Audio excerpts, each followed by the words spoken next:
Okay, as you can plainly see, we have an open door policy here. The snow is gone, the sun is out. It's fairly warm, it's 50 degrees. I thought we'd do a little project today on our project Subaru 360 for our client here and take you along on the journey on how to replace the dash pad. So first of all, we got the car in a nice warm spot.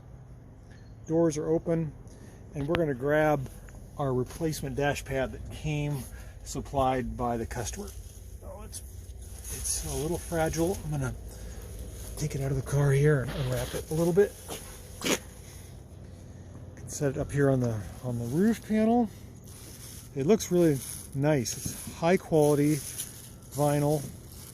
It's kind of got this piece stuck on here. Let's see if I can unwrap it. Okay, so this is your dash panel, the new one that we're going to replace. Make sure that doesn't blow away. And you can see we've got the cutout for the glove box, the cutout for the cigarette ashtray, the defroster vent, and the speedometer. And it is attached with double back sticky tape, it appears. I don't know if the original one had clips or not. Let's take a look at the original. It would be still in the car here. You can see there's a big split right down the middle of this one. It's I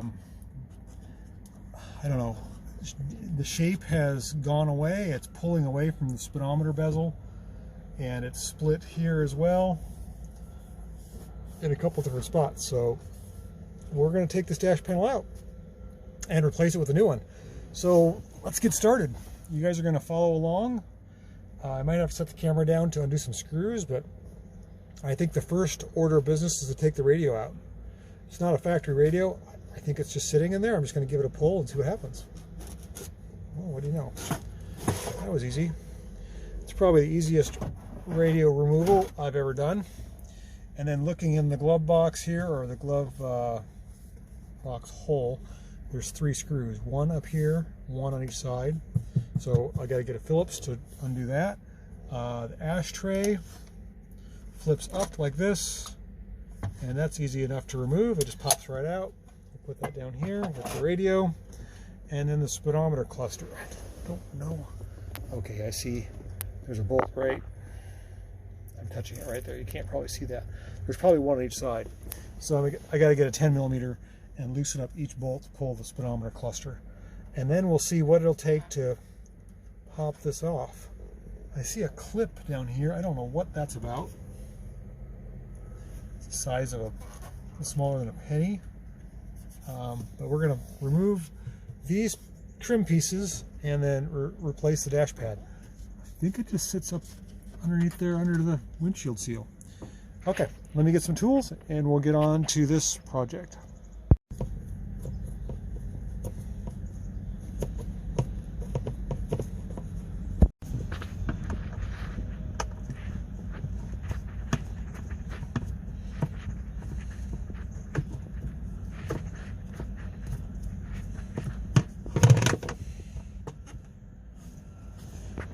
Okay, a little trick for you.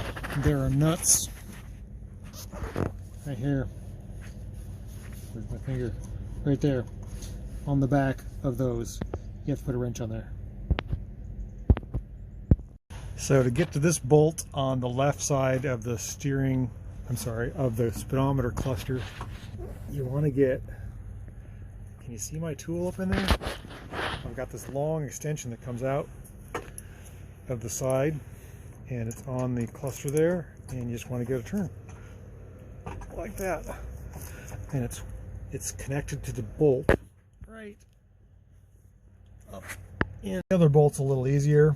It's right up there. I already took it out. See where my finger is?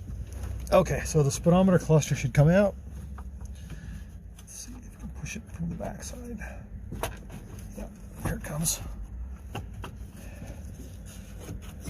Don't want to break it. It's been in there a long time. We may have to disconnect the speedometer cable. What do you think about that? I think we're going to have to Well, there is a pretty good gap around the back now. That might be okay. Let's see if we can make that work. Then once you got your screws out of your glove box tray, it should just pop right out like that. Put it underneath. And let's see how this dash pad comes off. Looks like it would just come off. I don't know if it's got clips or not. Oh yeah, it does have clips. So that is a clip. Well, we'll have to figure out how to pop these clips. Now underneath here, your speedometer cable might be in this bracket clip. If you just pull it out, I think that will release the dash cluster. Yeah, just as I thought. You can pull the dash cluster out a little further. Like that, get some room to work. Okay, so we got this new tool here. It's a body clip remover. When you press the levers, it kind of spreads. We're going to gently put this under our dash pad. See if we can lift it off. We don't want to scratch the paint.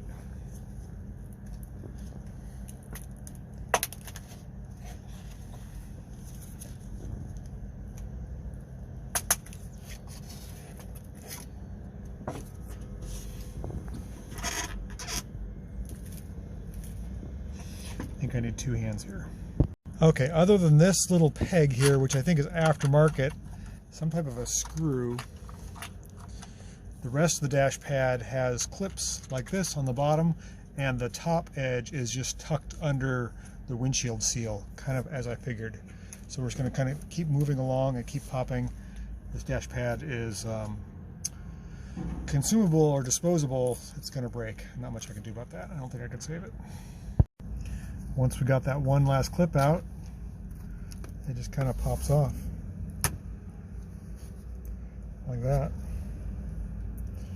Not much to it. Just keep working it off. Okay, so here's the middle section. It was definitely held on by some clips. I hope the new dash pad covers those. That'd be bad. So we have one more piece over here by this on the left hand of the speedometer. Okay, I used kind of a long screwdriver to get back behind here and pop off this last piece to the left of the speedometer, but it didn't get the part with the clips, so I've got to figure out how to do that. Be very careful. You don't want to damage any rare parts, especially you don't want to break the windshield. That'd be really bad. Okay, these last clips were sort of a bear. Hold this little metal piece on. I used my fishing snips there to cut the clips, and the whole thing just kind of came off. So we've successfully removed the entire dash panel of the Subaru 360, and we'll walk over here, and on the ground here I have the old dash pad, which is in 3 pieces, and the new one, which has more of a leatherette type of a look to it.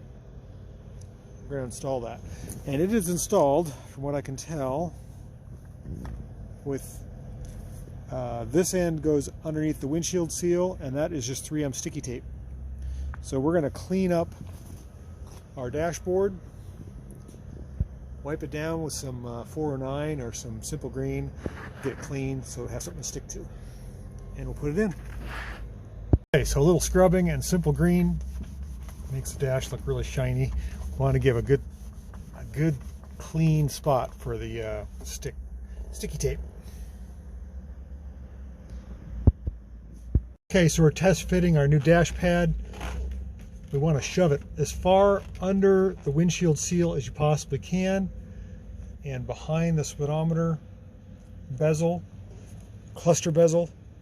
So you don't want to rip it or anything. You're going to have to move stuff around a little bit, and we're going to try to heat it up, let the sun kind of shine on it, and warm it a bit before we stick it down.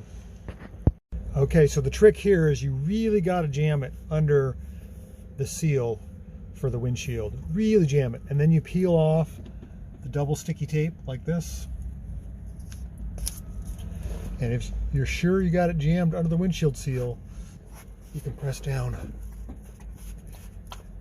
And it's going to take a little while for it to form in the sun. Once we put the trim on, it'll help hold this in place. The ashtray will hold it in place, and the speedometer will hold it in place. But it's a little puffy. But the key is getting it as far under the window rubber as possible. You really got to push it hard. That's going to look pretty good. Got to keep working on this side now. Okay, so the new dash pad is part way back in. It looks really good here around the speedometer cluster. Really had to push this in gently but firmly to get the bolt holes to line up. Again, there's a bolt up underneath here and also under here that holds the cluster in place. Excuse me. And then the ashtray kind of holds the center part down, but I'm not real happy about this. I think I'm going to get a piece of double back sticky tape and put it in there to help this stay down.